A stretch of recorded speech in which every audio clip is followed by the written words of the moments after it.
How's everyone doing tonight? Tonight? Well, we're just gonna get a little bit sexy. A little bit frisky. So, grab your lover close and find out if Malcolm and Marie, now on Netflix, is the movie you should be watching with your significant other this Valentine's Day. Let's find out what love is, or what love isn't. This Valentine's season. I'm sorry, this is so fucking stupid. This is so cheesy.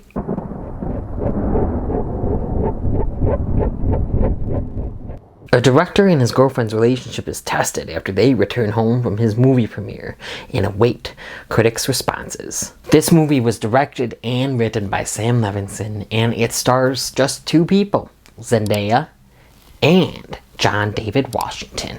I absolutely adored the acting and the cinematography in this movie, and I've said that literally from my last few reviews, because even though way different, these reviews and these movies, they have great cinematography and acting.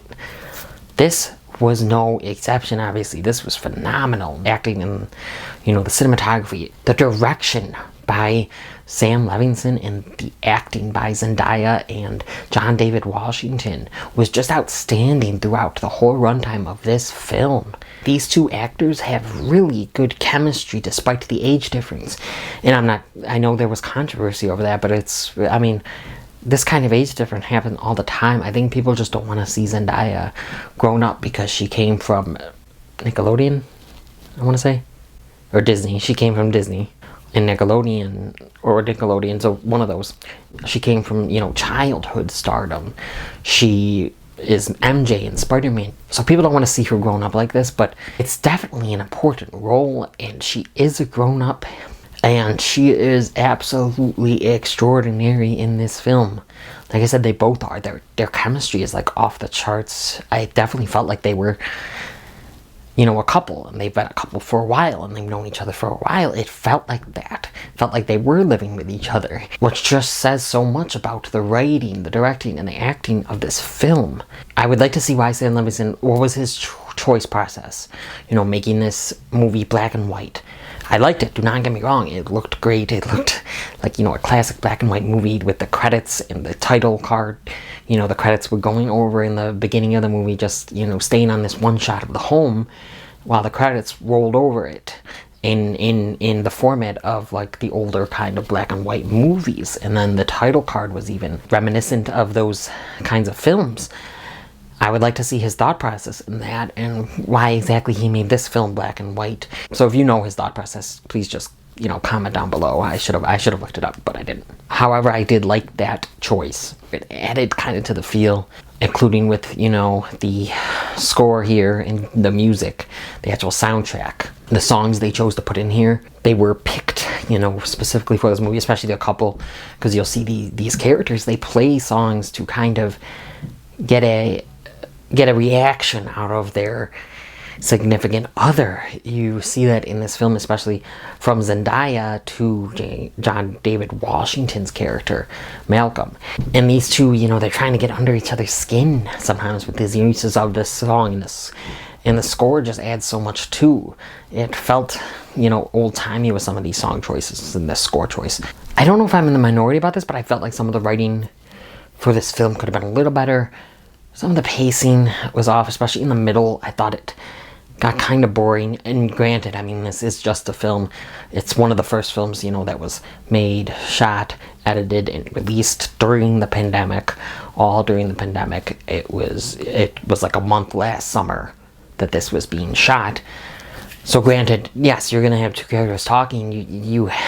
It's not going to be for everyone. And there's only so much you can do in this one location with these two same characters, and really just the main meat of the plot being about them arguing and talking and really, getting to know each other's flaws and getting to know the reasoning behind those flaws.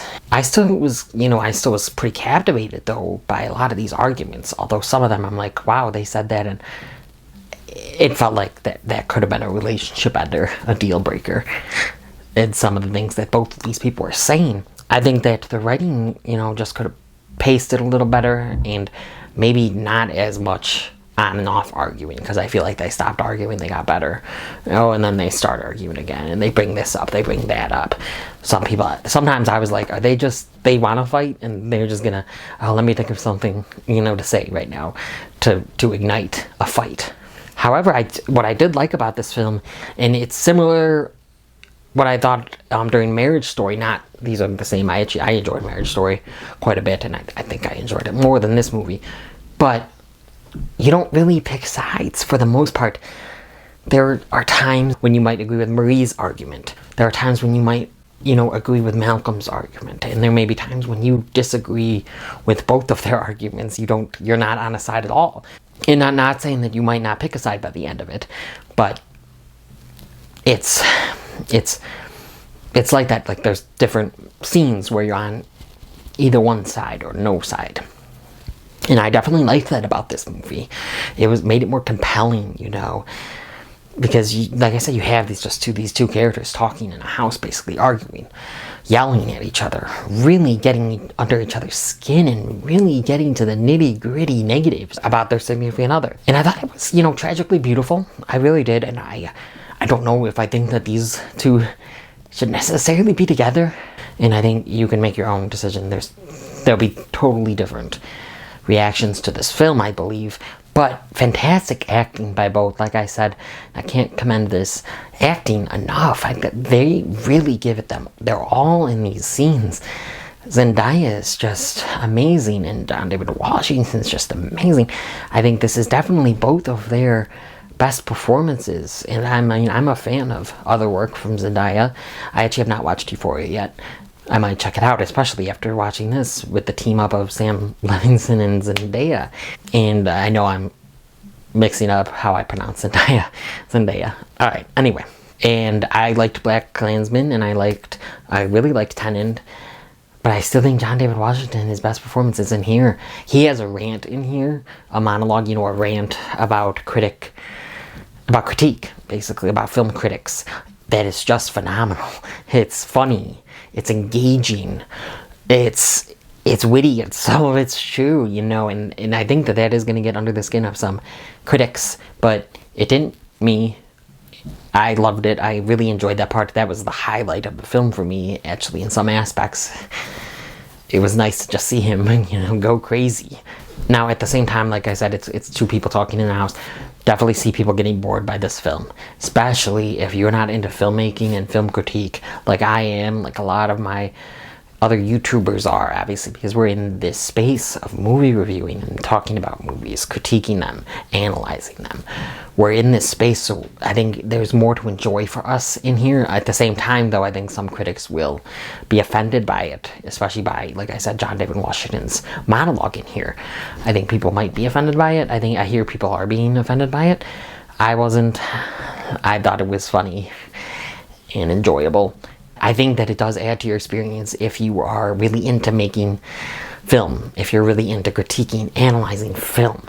So my last two reviews have gotten 9 out of 10. Does Malcolm and Marie get that high? I definitely think that this movie, well, the acting at least, from both of them, but especially Zendaya, I think, deserves to be in talks at award season. But no, it does not get that high for me at least. It gets an 8 out of 10. Malcolm and Marie gets an 8 out of 10 from me. They released it at a good time because it's Valentine's Day coming up. And the cringy intro that I did, is it worth the time? For me it was.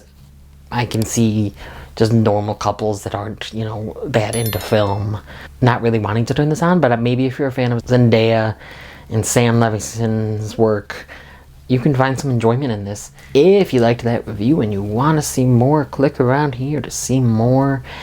Find my subscribe button somewhere. Please, please, please like this video. Comment on this video. Did you like Malcolm and Marie? Please share my channel and my videos with your family and friends. Hit that notification bell. Subscribe and come to the Upside Dan.